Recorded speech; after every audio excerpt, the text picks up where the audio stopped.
आरोग्यं धनसम्प्रदा शत्रुबुद्धिविनाशय दीपज्योति नमोऽस्तुते। शुभं करोति कल्याणम् आरोग्यं धनसम्प्रदा शत्रुबुद्धिविनाशय दीपज्योति नमोऽस्तुते।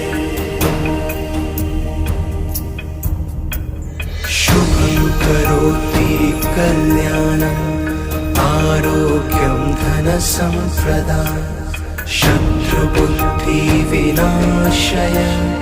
दीपज्योति नमोऽस्तुते।